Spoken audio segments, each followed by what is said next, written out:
यह किला राजस्थान के शहर चित्तौड़गढ़ में स्थित है। यह किला इतना अद्भुत बना हुआ है कि यह किला भारत का ही नहीं बल्कि पूरी एशिया का सबसे बड़ा किला है। इसमें छोटे और बड़े सब मिलाकर 113 मंदिर बने हुए हैं और इसमें 84 पानी के कुंड हैं जिसमें महारानी और राजा स्नान किया करते थे। इस किला की जो बाउंड्री वॉल है वो 13 किलोमीटर में फैली है। यह किला 3 भागों में बटा हुआ है, जिसमें पहले भाग में यहाँ के लोग रहते हैं जिनकी लगभग आबादी 5000 है और बीच के भाग में किला बना हुआ है और तीसरे भाग में जंगल है जो रानी पद्मावती के महल के सामने है और 5 किलोमीटर की एरिया में इसमें डियर पार्क बना हुआ है। सन 1433 में राणा कुंभा ने इसमें 7 गेट बनवाए और इसका जो मेन गेट है वो है सूरज पोल। इसी गेट पर दिल्ली के सुल्तान अलाउद्दीन खिलजी ने रानी पद्मावती को पाने के लिए आक्रमण किया था। यदि आप इस किले को घूमने आते हो तो इसे आप अपनी गाड़ी से घूम सकते हो या ऑटो रिक्शा हायर कर सकते हो, क्योंकि यह किला इतना बड़ा है कि पैदल घूम पाना मुश्किल होगा। यह जो आप फील्ड देख रहे हो यह है उस समय का जौहर कुंड, जिसमें रानी पद्मावती और 16,000 दासियों के साथ मेवाड़ की आन बान शान को बचाने के लिए जौहर कुंड में जलकर सती हो गई थीं। इसे एएसआई ने मिट्टी डलवाकर प्लेन कर दिया। यह आप जो देख रहे हो यह है विजय स्तंभ। यह राणा कुंभा ने मालवा और गुजरात को जब एक साथ जीता था तब उस जीत के उपलक्ष्य में विजय स्तंभ बनवाया। इसका निर्माण 1448 में शुरू हुआ था और ये 1458 में बनकर तैयार हुआ, यानी कि इसे बनने में जो समय लगा वो पूरे 10 साल का समय लगा। और इसे बनवाने में उस समय जो खर्चा आया था वो 90 लाख रुपए का खर्च हुआ था।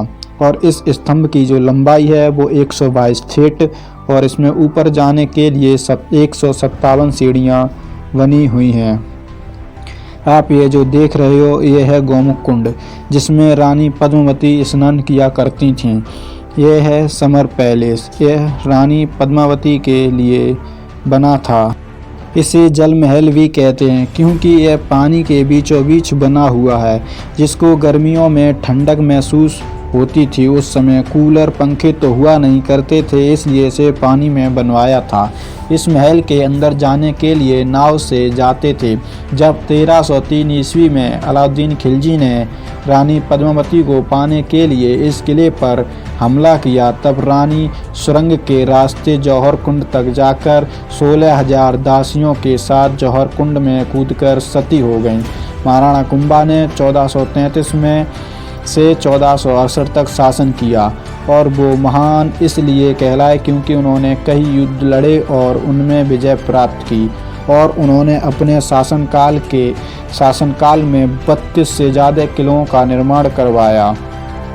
महाराणा कुंभा के पिता मोकुल की मृत्यु के बाद महाराणा कुंभा राजा बने थे। तभी उन्होंने 7 वर्षों के अंदर सहारनपुर, नागौर, नराना, अजमेर, मंदौर, मदालगढ़, बूंदी और खाटू जैसे किलों को जीत लिया था।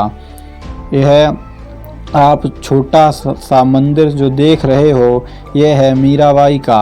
मीराबाई मेड़ता शहर के पास पुरखी गांव की थीं। मीराबाई का विवाह राजा भोज के साथ हुआ था। विवाह के कुछ समय बाद राजा भोज की मृत्यु हो जाती है। यहाँ महल के सामने जो खंडहर है इसमें भील जनजाति के लोग रहते हैं जिन्होंने महाराणा प्रताप के साथ युद्ध में बहुत सहायता की। यह आप जो देख रहे हो यह है वीर भामाशाह की हवेली। इसके अंदर जाने का रास्ता भारत सरकार ने बंद कर दिया है। भामाशाह महाराणा प्रताप के सहयोगी मित्र सलाहकार थे। जब महाराणा प्रताप जंगलों में भटक रहे थे तभी भामाशाह ने अपनी सारी जमा पूंजी महाराणा प्रताप की मदद में समर्पित कर दी थी। इसी कारण भामाशाह अपनी दानवीरता के कारण इतिहास में सदा सदा के लिए अमर हो गए। यह जो आप वाइट कलर की बिल्डिंग देख रहे हो, यह फतेह प्रकाश पैलेस है। इसे गवर्नमेंट ने म्यूजियम में कन्वर्ट कर दिया है था। केवल सोमवार को बंद रहता है और बाकी के दिन सुबह 9:45 पर खुल जाता है और शाम को 5:45 पर बंद हो जाता है। यह था चित्तौड़गढ़ किले का स्वर्णिम इतिहास। कुछ चंद मिनटों की वीडियो में सब कुछ बयां तो नहीं किया जा सकता, पर हमने आपको इस वीडियो में मुख्य जानकारी देने की पूरी कोशिश की है। तो दोस्तों मिलते हैं नेक्स्ट वीडियो में, तब तक के लिए जय हिंद।